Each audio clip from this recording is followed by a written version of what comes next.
പ്രതിജ്ഞയും വനയാത്രയ്ക്ക് പുറപ്പെടുന്ന ശ്രീരാമനും ശ്രീരാമനെ രാജാവായി തിരിച്ചു കൊണ്ടുവരണം എന്ന നാടിൻ്റെ ഇച്ഛയും സഹോദര സന്ദേശവും ത്യാഗധനനായ ഭരതന്റെ സാഹോദര്യ സ്നേഹവും സ്വാമി ചിദാനന്ദപുരി വിശദീകരിക്കുന്നു.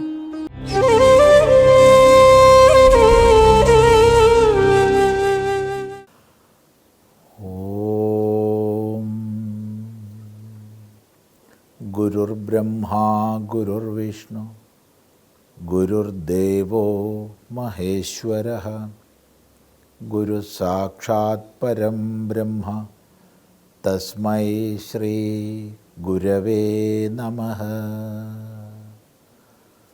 ഓം സദാശിവസമാരംഭാം ശങ്കരാചാര്യമധ്യമാം അസ്മദാചാര്യപര്യന്താം വന്ദേ ഗുരുപരമ്പരാം.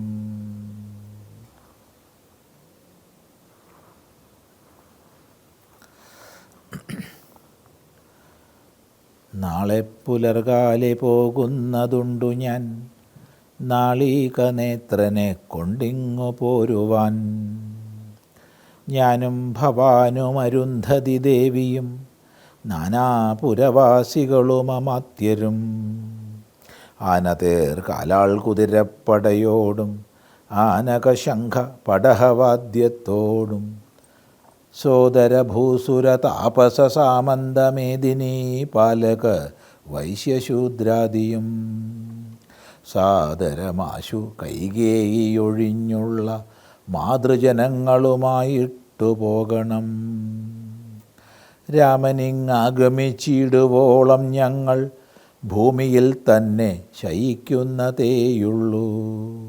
മൂലഫലങ്ങൾ ഭുജിച്ചു ഭസിതവും ആലേപനം ചെയ്തു വൽക്കലവും പൂണ്ടു താപസവേഷം ധരിച്ചു ജടപൂണ്ടു താപം കലർന്നു വസിക്കുന്നതേയുള്ളൂ.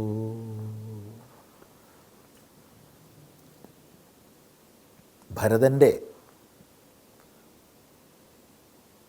പ്രതിജ്ഞയാണിത്.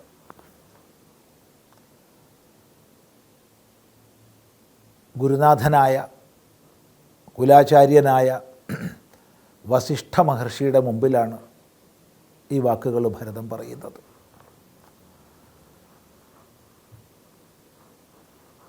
നാളെ പുലർകാലെ വനത്തിലേക്ക് പുറപ്പെടുകയാണ്.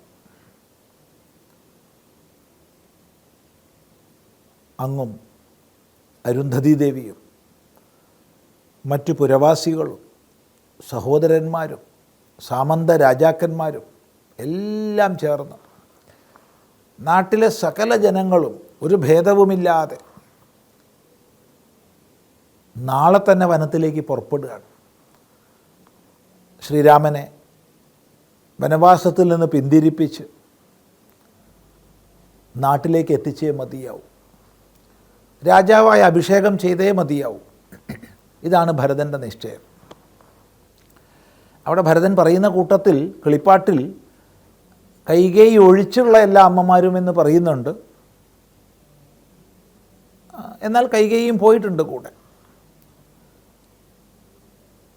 വനത്തിലേക്ക് കൈകേയിയും യാത്രയായിട്ടുണ്ട്. അത് രാമായണത്തിൽ വർണ്ണിക്കപ്പെട്ടിട്ടുണ്ട്. വാൽമീകീയ രാമായണത്തിൽ ഇങ്ങനെ കൈകേയി ഒഴിച്ചുള്ള മാതാക്കളെന്ന് പറയുന്നില്ല.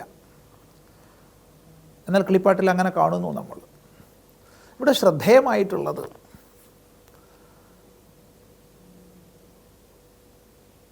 മാതൃദത്തമായി തനിക്ക് രാജ്യം സിദ്ധിച്ചിരിക്കുകയാണ്. മാതൃദത്തമായി എന്ന് പറഞ്ഞാൽ പോരാ. കാരണം നാടിൻ്റെ വ്യവസ്ഥയനുസരിച്ച് മാതൃദത്തമായി മാത്രം രാജ്യം ലഭിക്കില്ല. മഹാരാജാവ് ദശരഥൻ കൈകേയി മാതാവിന് കൊടുത്ത വാക്യത്തിനനുസൃതമായി തനിക്ക് രാജ്യം ലഭിച്ചിരിക്കുകയാണ് എന്ന് മാത്രമല്ല, രാജ്യത്തിൻ്റെ സുരക്ഷ മാനിച്ച് രാജാവില്ലാത്ത രാജ്യം അരാജകമായി തീരും. അങ്ങനെ ഒരിക്കലും സംഭവിക്കരുത്. അരാജകമായി തീർന്നാൽ ഇന്നിന്ന ദോഷങ്ങൾ വരുമെന്ന് എണ്ണി പറഞ്ഞ് ഭരതനോട് രാജാവാകാൻ ആവശ്യപ്പെട്ട് അഭിഷേകം ചെയ്യാൻ തയ്യാറായിരിക്കുകയാണ് വസിഷ്ഠനും മറ്റ് ആചാര്യന്മാരും. അപ്പോൾ ഏത് തരത്തിൽ നോക്കിക്കഴിഞ്ഞാലും ഒരു മഹാരാജ്യത്തിൻ്റെ മഹാരാജാവെന്ന പദവി ഭരതൻ്റെ കാൽക്കീഴിലാണ്. അച്ഛനാൽ നൽകപ്പെട്ടു, അമ്മയാൽ നൽകപ്പെട്ടു, ആചാര്യനാൽ അനുവദിക്കപ്പെട്ടു. എന്നാൽ അത് ധർമ്മവിരുദ്ധമാണെന്നറിയാം ഭരതന്. എന്ന് മാത്രമല്ല, സഹോദര സ്നേഹം, ആ സഹോദര സ്നേഹത്തിൻ്റെ മൂർത്തിയായി അത്യത്ഭുതകരമായ ആ ഭ്രാതൃഭക്തി എടുത്തു കാണിച്ചുകൊണ്ടാണ് ഭരതൻ്റെ ഓരോ പ്രവൃത്തിയും വാക്കുകളും. 14 വർഷം കാട്ടിൽ വസിക്കാൻ വിധിക്കപ്പെട്ട രാമൻ ഇനി തിരിച്ചു വരില്ല, വന്നാൽ തന്നെ ഒരിക്കലും രാജ്യാധികാരം ഉണ്ടാവില്ല. കാരണം 12 വർഷത്തിലധികം കാലം ഭരതൻ ഭരിച്ചാൽ പിന്നെ രാമന് ചോദിക്കാൻ അർഹതയില്ല. ഇതെല്ലാം അറിയാം. എന്നിട്ടും മഹാരാജ്യം പ്രാപ്തമായിട്ടും ആ സഹോദരൻ്റെ മനസ്സ് നോക്കൂ. ഇതല്ലേ നമ്മൾ ഇന്ന് സമൂഹത്തിൽ പ്രചരിപ്പിക്കേണ്ടത്? രാമനെ തിരികെ കൊണ്ടുവന്ന് അഭിഷേകം ചെയ്യാൻ വേണ്ടി താനിതാ പുറപ്പെടുകയാണ് എന്ന് പ്രതിജ്ഞ ചെയ്യുകയാണ്. അത് താൻ ഒറ്റയ്ക്കല്ല, വ്യക്തിപരമായി തനിക്ക് ഒറ്റയ്ക്ക് പോയാൽ മതി. എന്നാൽ മഹാരാജാവായ അഭിഷേകം ചെയ്ത രാമനെയാണ് തിരിച്ചു കൊണ്ടുവരേണ്ടത്. അതുകൊണ്ടാണ് സൈന്യസമേതം പോകുന്നത്. മാത്രമല്ല, രാമൻ രാജാവാകണമെന്നുള്ളത് തൻ്റെ മാത്രം ഇച്ഛയല്ല, നാടിൻ്റെ മൊത്തം ഇച്ഛയാണെന്ന് കാണിക്കണം. അതിനു വേണ്ടിയാണ് എല്ലാവരെയും കൂട്ടി ആ മഹാനുഭാവൻ യാത്ര പുറപ്പെടാൻ തീരുമാനിക്കുന്നത്. ഒന്ന് നോക്കൂ, ഒരു മഹാരാജ്യത്തിൻ്റെ മുഴുവൻ ആധിപത്യം എല്ലാ പ്രകാരത്തിലും വന്നു ചേർന്നിട്ടും അത് മുഴുവൻ പുല്ലുപോലെ കളയാൻ തയ്യാറായി സ്വയം ത്യാഗമനുഭവിച്ച് ജ്യേഷ്ഠനരികിലേക്ക് പോകാനൊരുങ്ങുന്ന സഹോദരൻ. ആ സഹോദരൻ്റെ സന്ദേശമല്ലേ നമ്മൾ ഇന്ന് സമൂഹത്തിൽ പ്രചരിപ്പിക്കേണ്ടത്? അല്പങ്ങളായിരിക്കുന്ന സമ്പത്തിന് വേണ്ടി, അല്പങ്ങളായിരിക്കുന്ന ധനത്തിന് വേണ്ടി സഹോദരങ്ങൾ പരസ്പരം പൊരുതുന്ന കാലഘട്ടം. അതെ, എന്തെങ്കിലും അത്യല്പങ്ങളായ ഭൗതിക സമ്പത്തിന് വേണ്ടി എല്ലാ ബാന്ധവവും മറന്ന് നമ്മൾ കലഹിക്കുന്ന കാലഘട്ടം. മാനുഷികങ്ങളായ എല്ലാ അതിർവരമ്പുകളെയും കടന്ന് പ്രവർത്തിക്കുന്ന കാലഘട്ടം.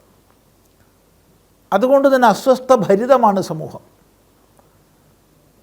ഈ അസ്വസ്ഥഭരിതമായ സമൂഹത്തിൽ പ്രശ്നങ്ങളെക്കുറിച്ച് പറഞ്ഞിരിക്കാതെ പ്രശ്നപരിഹാരത്തിനുള്ള മാർഗം എന്താണ്? ഏതൊരു മാതൃകയാണ് നമ്മുടെ മുമ്പിൽ പൂർവികന്മാർ അവതരിപ്പിച്ചിട്ടുള്ളത്? ഇതാണ് നമ്മൾ അറിയേണ്ടത്, അറിയിക്കേണ്ടത്. ത്യാഗധനന്മാരിൽ അഗ്രിമനായ ഭരതൻ്റെ വാക്യങ്ങൾ. മാത്രമല്ല, ഭരതൻ പറയുകയാണ്, രാമൻ നാട്ടിലേക്ക് തിരിച്ചു വരുന്നത് വരെ ഞങ്ങളും ഭൂമിയിൽ തന്നെ ശയിക്കുകയേ ഉള്ളൂ, ഫലമൂലങ്ങൾ ഭക്ഷിക്കുകയേ ഉള്ളൂ, ജഡധരിച്ച് ഞങ്ങളും കഴിയും.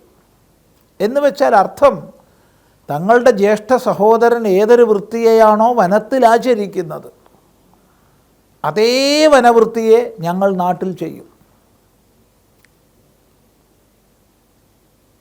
ഇത് അത്ഭുതകരമായ സാഹോദര്യത്തിൻ്റെ ഉദാത്തമായ മാതൃകയാണ്. ഈ ഒരു മാതൃകയാണ് നമ്മൾ സമൂഹത്തിൽ അവതരിപ്പിക്കേണ്ടത്. കൊച്ചു നാളിൽ നമ്മുടെ കുട്ടികളുടെ ഹൃദയത്തിൽ ഈ ഒരു മാതൃകയാണ് പ്രതിഷ്ഠിതമാകേണ്ടത്. ത്യാഗത്തിൻ്റെയും സ്നേഹത്തിൻ്റെയും സാഹോദര്യം. ആ സാഹോദര്യം വറ്റി വരണ്ടിട്ടൊന്നുമില്ല, നഷ്ടപ്പെട്ടിട്ടില്ല. ക്ഷീണിച്ചിട്ടുണ്ട്, ശരിയാണ്, നശിച്ചിട്ടില്ല. അതിനെ നമുക്ക് പുനരുജ്ജീവിപ്പിക്കാൻ സാധിക്കും. ഇത്തരം മാതൃകകൾ കൊച്ചുനാളിലേ മക്കൾക്ക് നൽകാൻ നമുക്ക് സാധിക്കട്ടെ. അതിനായിക്കൊണ്ടാവട്ടെ ഈ രാമായണ മാസാചരണ കാലത്ത് നമ്മുടെ പരിശ്രമം. പ്രത്യേകിച്ച് ഓർമ്മിപ്പിക്കട്ടെ. നമസ്കാരം.